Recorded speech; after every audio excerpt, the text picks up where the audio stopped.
Shalom, shalom. Shalom. Want to start by, of course, giving our honor, praises, and glory unto Yahweh, Ba'ashem, Yahushai, Ba'ashem, Kakadash, Mashinakabad, Lahazakayim, Sharakadar, which is giving double honor to the elder apostle, great millstone, rule well, and teach well. And Kazak Shalom to you relatives, well, you excuses to tune in, listening, and learning. And just getting right into it, lesson titled, dealing with dangerous times approaching. Hazardous or basically a warning to the times that's approaching. We are in some, the shit is already, going on now, but me and the brother were just speaking upon how, these women, they ain't gonna have no protection. We'll just talk about at camp how, a lot of these guys, man, they're too weak to even become drafted into the military. A lot of these guys wouldn't even be able to fight in the military because they're weak. So, what does that mean? What does that mean? For Jake and for these heathens, man. All of the people who come into the times that we coming into, man.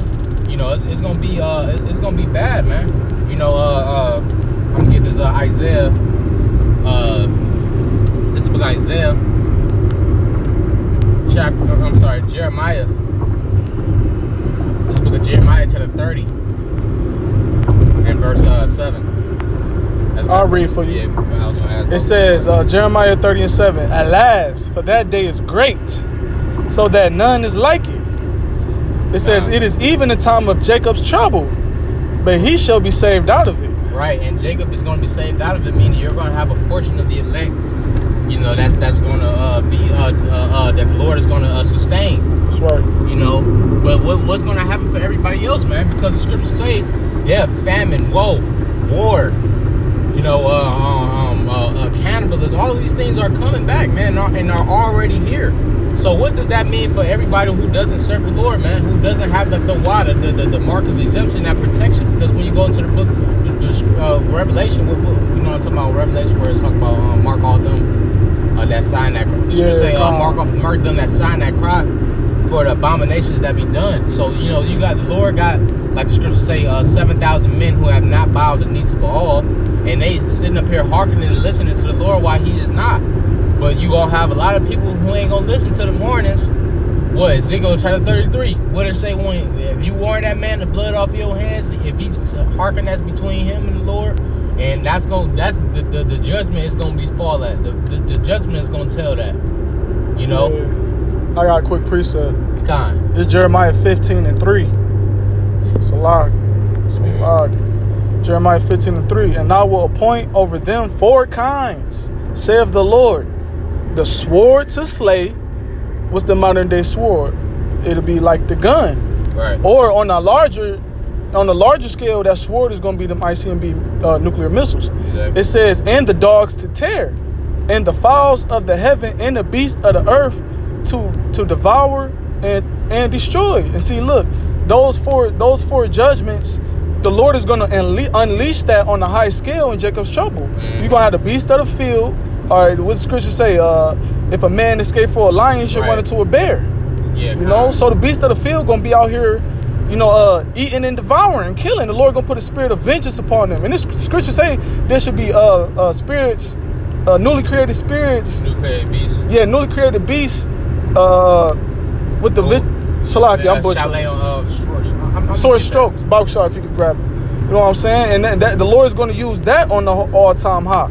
The Lord using Esau to splice different genes to create different animals and shit like that. And guess what? Esau going to unleash them in that day. So that's a sore judgment that we're warning the people about. Nobody's taking heed. But when it come to pass, guess what? People going to be remembering what the prophet said, and they're going to be repentful and trying to seek some type of saving. That's when they're going to seek the Lord, man. Right.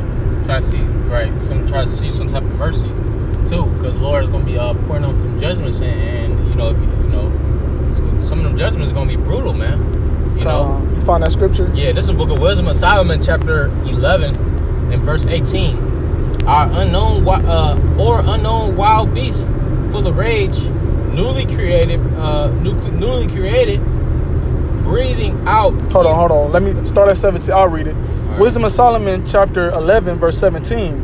For thy almighty hand that made the world of matter without form, wanted not means to send among them a multitude of bears or fierce lions. See, the Lord created all things, man. All right, and it's talking about the beginning in Genesis when he created, when the Lord used Yahweh Shana Elohim to create the worlds. He said that he wanted not the means to send forth multitude of bears and fierce lions. It says, or unknown wild beasts full of rage, newly created, breathing out either a fiery vapor or filthy scents of scattered smoke, or shooting horrible sparkles out of their eyes. See? Have anybody ever heard of a beast like that before? No. But the Lord is about to send that out here. Why? Because that's the spirit of vengeance that the Lord is going to use to judge those who have not hearkened unto his men. It says, verse 19, whereof not only the harm might dispatch them at once, but also the terrible sight utterly destroy them. So even looking at these animals, these people is going to faint. Their heart is going to melt in them, man. These people are going to be just by looking at these beasts. Scripture talk about the Leviathan, man. So guess what? Once this actually comes into play, you people going to be in for a treat. You know what I'm saying? But we warning the people now while the evil days draw nigh. And we're preparing ourselves for this time too. Because you can't warn the people and then not be preparing yourself. Exactly. You yourself, especially sitting up there at the watchtower. That's why the scripture be talking about,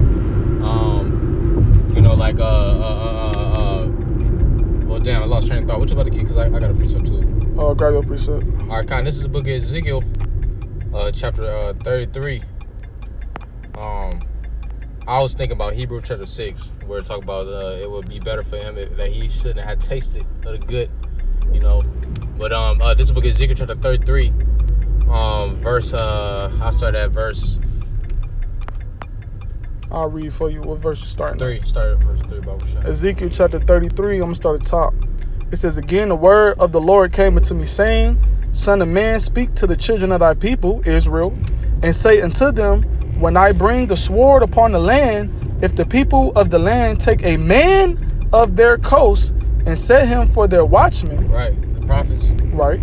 If when he seeth the sword come upon the land, he blow the trumpet and warn the people, that's our job as prophets, then whosoever heareth the sound of the trumpet and taketh not warning, if the sword come and take him away, his blood shall be upon his own head. Right, because read the last part again. If he was. It says, if the sword come and take him away, his blood shall be upon his own head. Right, because he heard the warning, and that man who warned him, he's saving his own soul. He ain't did nothing wrong. He ain't wronged him or nothing. But if that man wasn't warning them, then that's what in the next couple verses. Then that's when the Lord would have looked at him for his judgment, because he ain't warned them. The Lord specifically put us down here to warn of His prophecy. That's our literal purpose, man. As men of the Lord, as a Israelite men in the faith, is to do the Lord's bidding and warn the people of what the Lord already said was going to happen. But so that's up to you. And now it becomes a mark. It becomes a mark and a snare to everybody who realize their warning and don't do nothing about it, man. Now you're marked for judgment, or you're snared, by what's actually true according to the scriptures, man. It's a stumbling block. It becomes a stumbling block because you don't want to watch. Want me to keep reading? Jump to verse. I can read it now.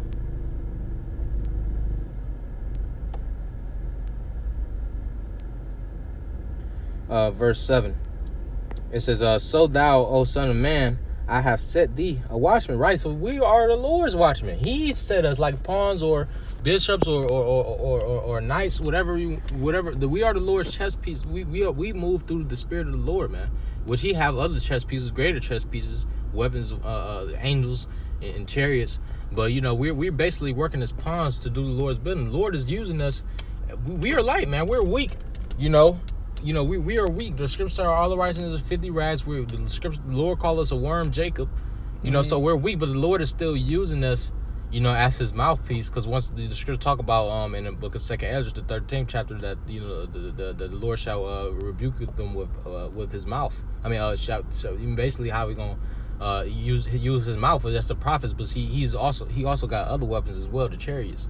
But the Lord, we are one weapon that the Lord is using to break this devil's kingdom down as well, and that's why Esau is so heated about this. It says, "So thou, O son of man, I'm gonna say in 2 Esdras 13 where it talk about that. That's going into the chariots.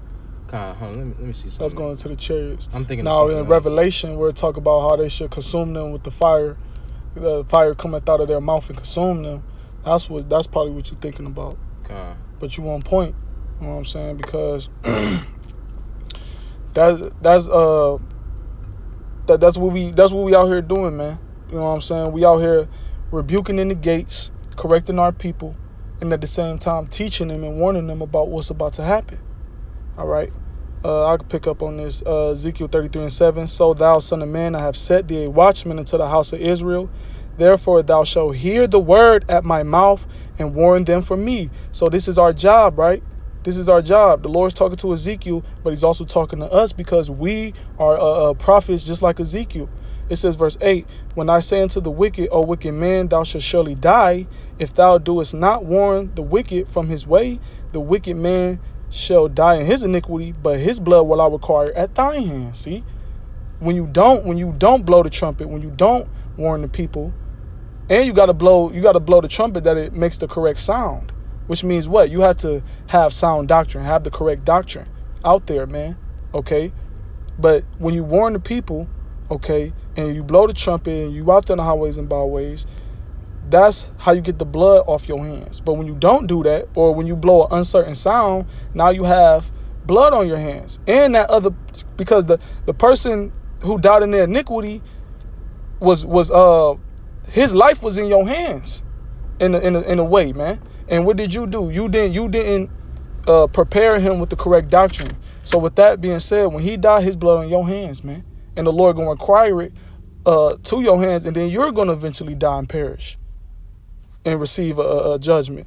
Verse 9, nevertheless, if thou warn the wicked of his way to turn from it, if he do not turn from his way, he shall die in his iniquity, but thou hast delivered thy soul. And that's what we doing on these, how we delivering our souls, man. Okay, by warning the people whether they hear or forbear. And at the same time, we're practicing what we preach, man, to the best of our ability.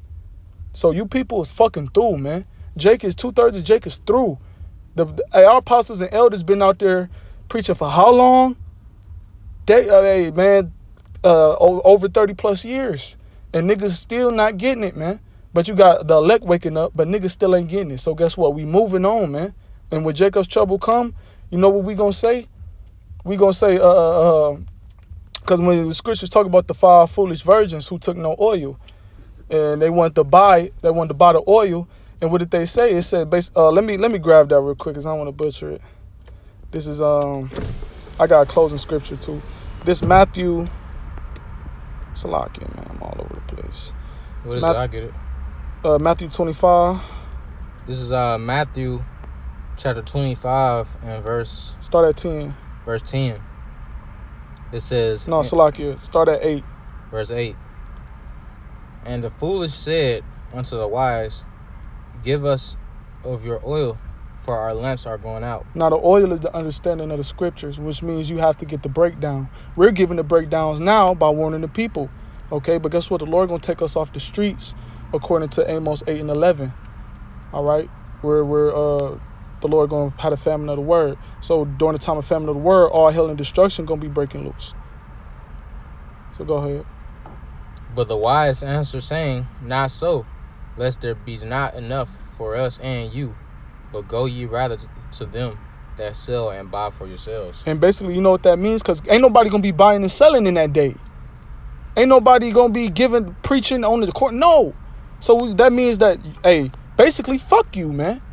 That's what basically that means. That basically means you on your own. You find out the way. Since you know so much, you know what I'm saying? Since when we was out there preaching, you ain't want to inquire. So you find your own way, man. That's basically how we gonna come. The scriptures say how our tongue should cleave to the roof of our mouths, man. You got something else? No, that was it. I got a closer. Because you people gonna learn to appreciate the men of the Lord. This is Jeremiah 5 and 1.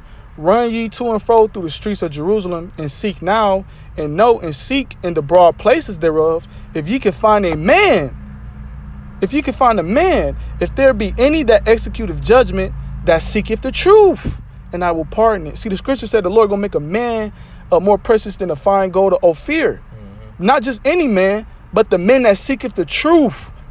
All right, the men that executeth judgment, righteous judgment of the Lord, and the Lord gonna pardon it. You know what I'm saying? But guess what? The Lord gonna hide us in that day. We're not gonna be accessible to the people no more. So if you find a man of the Lord, hey, the Lord, and you find a man of the Lord, and you save through him, that's mercy from Yahweh Shem Yahushua. And you women gonna fucking learn, man. All you women out there who did brothers wrong, you know what I'm saying? All you women that's giving brothers hell, y'all gonna learn. The Lord gonna teach y'all real bad, man. Women, children, and the elderly are gonna be the weakest link in Jacob's trouble, man. But guess what? These niggas gonna be out here crying like women, crying bitterly like women. It said a mighty man should cry bitterly, and they gonna be looking for the prophets. So Lord willing, we those men, okay? We out here, give diligence to make thy calling of election sure, and continue to be that watchman, and continue in sound doctrine, so that we can get delivered out this motherfucker, man. All right, so Lord willing, this was edifying. Closing out, getting all glory, honor, praise to Yahweh, Ba'ashem, Yahweh Shah, Ba'ashem, Chakadash. Shalom, on to the next one.